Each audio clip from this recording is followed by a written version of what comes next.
예, 오늘 하나님 말씀은 구약성경 예레미야 애가 2장 1절에서 10절까지 말씀입니다. 예레미야 애가 2장 1절에서 10절까지 말씀을 제가 한 절, 여러분 한 절 한 절씩 교독을 하겠습니다. 먼저 제가 봉독하겠습니다. 슬프다. 주께서 어찌 그리 진노하사 딸 시온을 구름으로 덮으셨는가.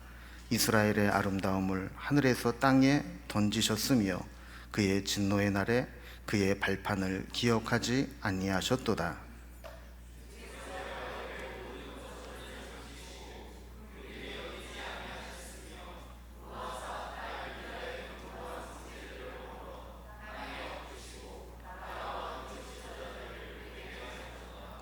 맹렬한 진노로 이스라엘의 모든 뿔을 자르셨으며 원수 앞에서 그의 오른손을 뒤로 거두어 들이시고 맹렬한 불이 사방으로 불사름같이 야곱을 불사르셨도다.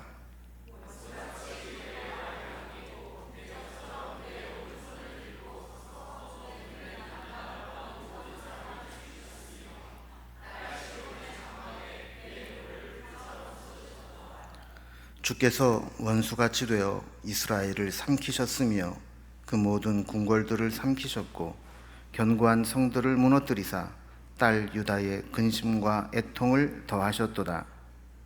주께서 그의 초막을 동산처럼 헐어버리시며 그의 절기를 폐하셨도다. 여호와께서 시온에서 절기와 안식일을 잊어버리게 하시며 그가 진노하사 왕과 제사장을 멸시하셨도다.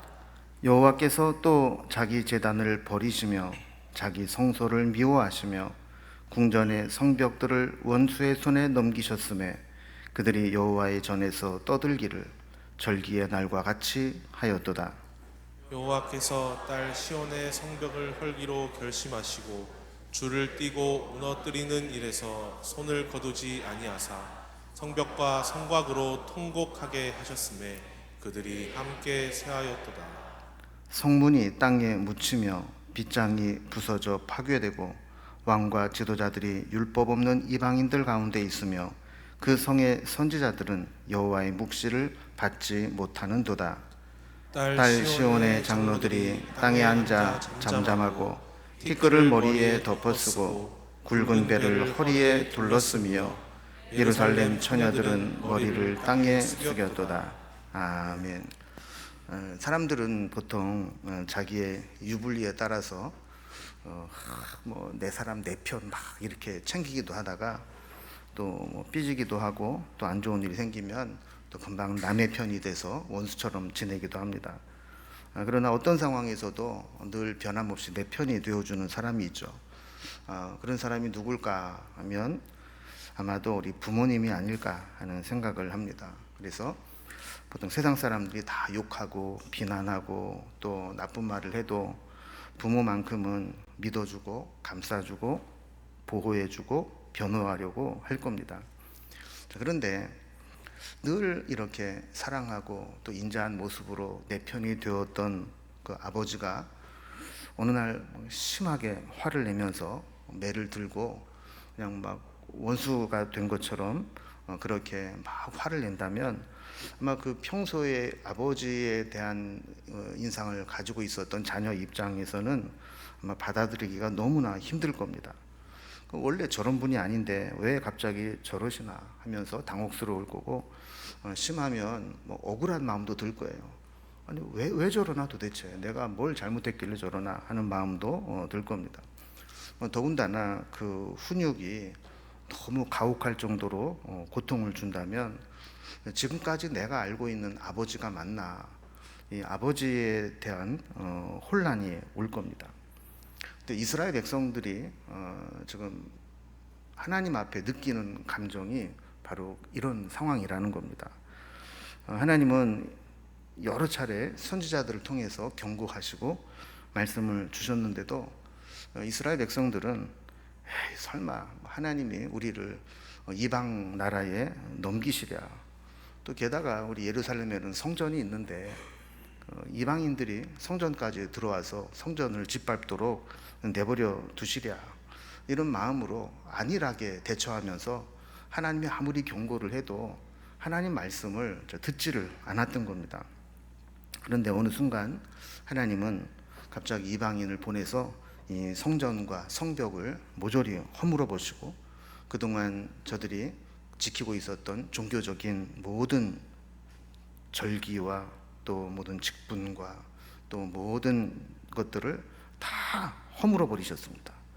그러니까 유다 백성들이 느끼기에 하나님은 자기들의 보호자나 인도자가 아니라 오히려 적이나 원수가 된 것처럼 그렇게 느껴지게 되었다는 거죠. 이런 상황을 오늘 예레미야 애가를 통해서 고통 가운데 호소하고 있는데 그 내용을 한번 단락별로 구분을 해보겠습니다. 오늘 본문은 먼저 첫 번째로 1절에서 5절까지 보면 이 하나님의 징계로 예루살렘이 철저하게 무너지는 그런 모습들을 그리고 있습니다. 6절에서 7절은 외적인 성벽과 성전만 무너진 게 아니라 그들이 하나님을 예배했던 모든 종교와 또 정치 제도가 완전히 무너져 내린 것들을 기록을 하고 있죠. 그리고 8절에서 10절까지는 이렇게 하나님의 징계로 무너져 내린 예루살렘을 보면서 통곡하고 하나님 앞에 기도하는 그런 모습들이 나와 있습니다. 그럼 먼저 하나님의 징계로 인해서 이렇게 예루살렘이 처절하게 무너지는 모습을 한번 살펴봅니다. 1절을 보면 1장 1절에서와 마찬가지로 슬프다라는 말로 시작을 합니다. 그래서 주께서 어찌 그리 진노하사 딸 시온을 구름으로 덮으셨는가. 이스라엘의 아름다움을 하늘에서 땅에 던지셨으며 그의 진노의 날에 그의 발판을 기억하지 아니하셨도다. 그랬습니다. 자, 이 슬픔의 날 세 가지로 이렇게 이야기를 하는데 첫 번째는 이 하나님의 진노를 구름을 덮는 것에 비유했습니다.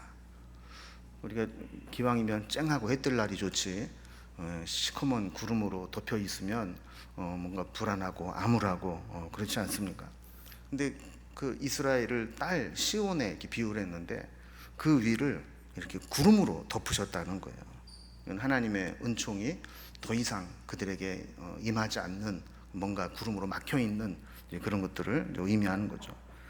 두 번째는 하나님께서 이스라엘의 아름다움을 하늘에서 땅에 던지셨다 이렇게 이야기를 합니다. 하늘에서 땅에 던졌다라고 하는 것은 하늘의 영광스럽고 존귀로운 자리에서 이 땅의 비천한 자리로 떨어뜨렸다라는 겁니다. 또 하나님의 진노의 날에 하나님의 발판을 기억하지 않으셨다 이렇게 이야기를 했습니다. 예전 번역에서는 이 발판을 발등상으로 얘기를 했어요. 그러니까 정복자가 그 정복한 곳에 가서 의자 보좌를 빼앗고 거기 발등상에 앉아서 그 땅을 이제 심판하는 그런 자리거든요. 그래서 그 자리에서 심판의 자리에서 유다를 하나님 백성으로 특별하게 기억하지 않았다는 거예요. 자, 이렇게 하나님께서 저들에게 그런 구름으로 덮고 땅에 던지고 기억하지 않게 될 때 어떤 일이 일어났는가.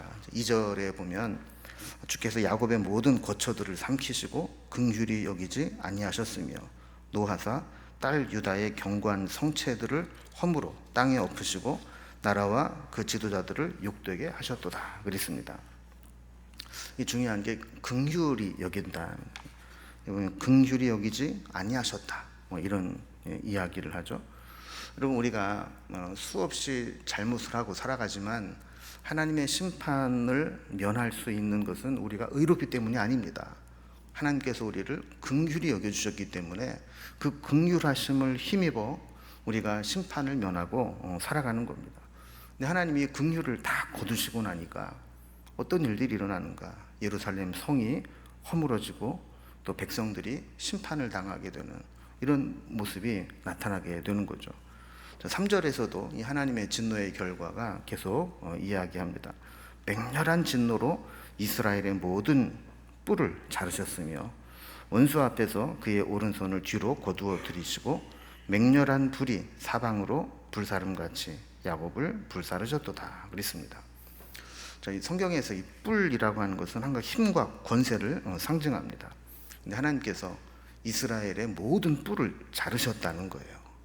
그러니까 하나님께서 이스라엘 백성들에게, 하나님의 자녀들에게 주셨던 모든 힘과 권세와 능력을 다 잘라버리셨다는 겁니다. 맥을 못 추게 만든 거죠. 또 하나님이 그의 오른손을 뒤로 거두어 드렸다. 성경에서는 이 오른손을 힘과 도움을 상징합니다. 근데 하나님께서 하나님 백성들을 도우셨던 오른손을 뒤로 거두어 들이셨다. 더 이상 돕지 않으신다는 거예요. 어떤 어려움 가운데 있어도 하나님께서 도움의 손길을 펴지 않으신다라는 겁니다. 오히려 맹렬한 진노로 유다를 대하시는데 마치 불사름같이 야곱을 불사르셨다. 그러니까 여러분, 불이라고 하는 거는 봐주는 게 없어요. 이 집은 착한 사람 사니까 건너뛰어야지, 이 집은 못된 놈이니까 홀단당 다 태버려야지, 이런 게 아니란 말이에요. 한번 불이 화마가 휩쓸고 지나가면 누구도 예외가 될 수 없이 다 망하게 되는 겁니다. 4절에서도 하나님이 오히려 원수같이 그의 활을 당기고 대적처럼 그의 오른손을 들고 서서 눈에 드는 아름다운 모든 사람을 죽이셨도다 그랬어요. 자, 하나님이 우리의 아버지와 같고 보호자가 되고 인도자가 되어야 되는데, 여기 하나님이 원수같이, 우리의 대적같이 그렇게 우리를 치는 모습으로 나타나셨다라는 겁니다. 그러니까 하나님이 지금까지 우리가 알고 있는 하나님의 모습이 아닌 거예요. 오히려 우리가 이런 재난이 오고 고난이 오고 침략을 받고 고통을 당해도 하나님은 그거를 막아주시고 지켜주시고 보호해 주셔야 되는 하나님으로 알고 있는데, 오히려 하나님이 그렇게 하나님의 백성들을 그렇게 무자비하게 징계하시고 있다라는 겁니다. 자, 5절에서도 또 그런 얘기를 합니다. 주께서 원수같이 되어 이스라엘을 삼키셨으며 그 모든 궁궐을 삼키셨고 견고한 성들을 무너뜨리사 딸 유다의 근심과 애통을 더하셨도다. 이 노골적으로 주님이 원수와 같습니다 그러는 거예요. 여러분, 우리 자녀를 키워보신 분들은 그런 얘기 하잖아요. 자녀들이 속삭일 때 뭐라고 그래요? 어이구 이 화상아, 이거 너는 자녀가 아니라 왼수다 왼수, 그러잖아요. 우리가 보통 자녀들이 예쁘고 좀 귀하고 그럴 때도 있지만, 정말 사춘기 때라든지 막 엇나가고 막 대들고 막 이럴 때 보면 그런 마음이죠. 저것도 결혼해가지고 저거랑 똑같은 놈 낳아가지고 똑같이 당했으면 좋겠다 막 이러면서 막 그 원수 같은 마음이 들지 않습니까? 그러니까 이스라엘 백성도 마찬가지인 거죠. 그동안 힘들 때마다 하나님을 찾고 징계를 받아도 부르짖어 기도하면 하나님이 다시 또 품어주시고 응답해 주시고 이랬는데, 지금 하나님이 자기들에게 하는 것을 보면 이게 남같이 느껴지는 정도가 아니라 원수같이 느껴진다는 거예요. 그래서 그들이 마지막 최후의 보루로 알고 있었던 성전이 막 무너지고 성벽 궁궐들이 파괴되는 모습을 보면서 유다 백성들은 애통함과 근심을 더하게 되었다는 겁니다. 그러니까 분명히 예루살렘을 파괴하고 멸망시킨 사람은 바벨론의 느부갓네살인데, 예레미야는 그것을 하나님이 허락하셨고 하나님의 진노 때문이었다라고 고백하는 겁니다. 이 모습을 보면 하나님이 긍휼을 거두어 가신 성읍이 얼마나 처참하게 무너지는가를 우리에게 보여주고 있는 겁니다.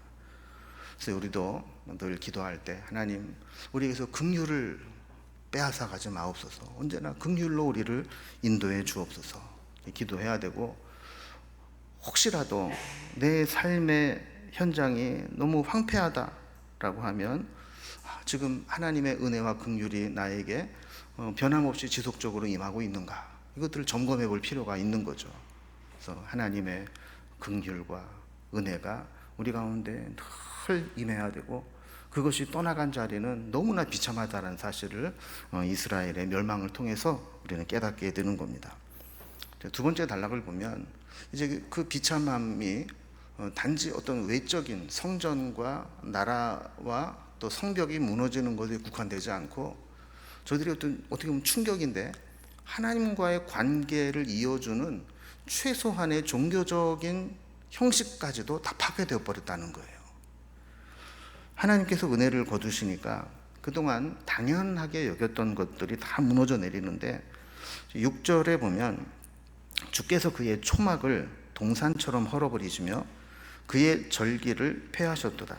여호와께서 시온에서 절기와 안식일을 잊어버리게 하시며 그의 진노하사 왕과 제사장을 멸하셨도다. 그랬어요. 이 초막에 대해서는 여러 가지 해석들이 있는데 가장 보편적인 것은 성전을 초막에 비유했다 이렇게 보는 겁니다. 그러니까 이 성전이 초막처럼 헐어버렸다는 거예요. 뿐만 아니라 하나님의 백성들이 하나님을 정기적으로 기억하고 예배하도록 제정해 주신 그런 절기와 안식일도 폐하셨다라는 겁니다.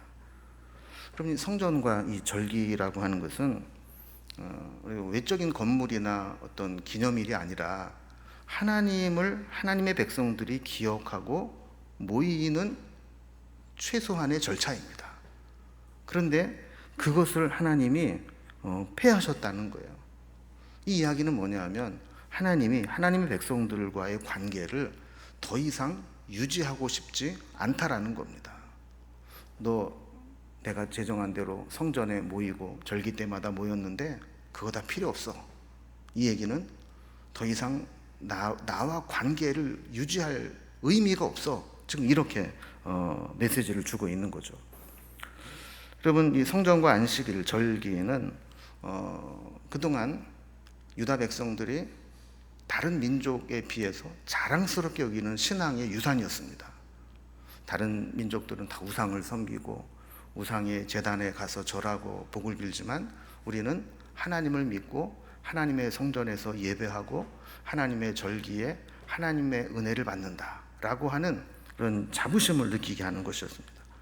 왜냐하면 그 절기에 성전에 가서 예배드림으로 하나님의 은혜를 입을 수 있다라고 믿었기 때문이에요. 그런데 하나님께서 이 믿음을 철저하게 지금 무너뜨리는 겁니다. 너희들이 성전을 가지고 있고 안식일과 절기를 지킨다 할지라도 그 마음 중심에 하나님을 섬기는 믿음이 없다면 이런 외형적인 종교적 행위는 아무런 필요가 없다. 그런 것들이 너희를 지켜주는 것이 아니다라는 것을 하나님과의 관계를 맺었던 것들을 다 무너뜨리면서 깨닫게 하는 거죠. 7절에 보면 여호와께서도 자기 제단을 버리시며 자기 성소를 미워하시며 궁전의 성벽들을 원수의 손에 넘기셨음에 그들이 여호와의 전에서 떠들기를 절기의 날과 같이 하였도다. 그랬어요. 그리고 하나님이 원하시는 것은 마음의 중심이 없는, 진심으로 하나님을 섬기지 않는, 그러면서도 형식적으로 제사를 드리고 절기를 지키는 것, 그걸 하나님이 원하시는 게 아니라는 거예요. 그들 중심으로 하나님을 섬기고 예배하고 하나님의 말씀대로 살아가는 것, 이거를 원하신다는 거죠. 마음으로는 하나님을 두려워함도 없고 하나님을 섬기지도 않고 순종하지도 않으면서 겉으로만 위선적이고 형식적인 종교 행위를 하는 것을 하나님은 가증히 여기시는 겁니다. 그래서 그럴 바에는 그 제단을 헐어버리고 성소를 미워하시고 궁전을 원수의 손에 넘기셨다라는 거예요.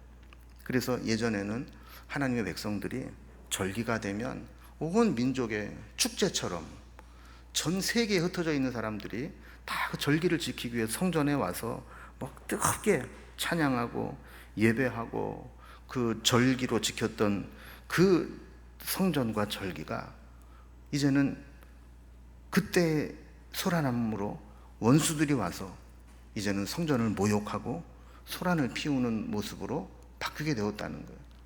소리는 났지만 소리의 성격이 달라졌다는 겁니다. 여러분, 우리가 마음을 다하지 않고 힘을 다하지 않고 뜻을 다하지 않는 종교적인 형식적인 종교 행위는 하나님 앞에 아무것도 아니라는 것을 하나님이 보여주는 겁니다. 하나님은 차라리 그 형식 종교적인 틀마저도 다 무너뜨리고 처음부터 다시 시작하기를 원하시는 겁니다. 하나님이 성전을 파괴하고 절기를 폐하셨다라고 하는 것은 이런 상태로는 하나님과의 관계를 유지하는 게 의미가 없다라는 겁니다. 그래서 우리도 우리의 신앙생활을 돌아보면서 그저 옛날부터 해오던 거니까 아무 생각 없이 형식적으로 남들에게 보이기 위해서 그렇게 신앙생활을 한다면 하나님께서는 그게 별 의미가 없다고 여기실 수 있다라는 것을 보여주는 거죠.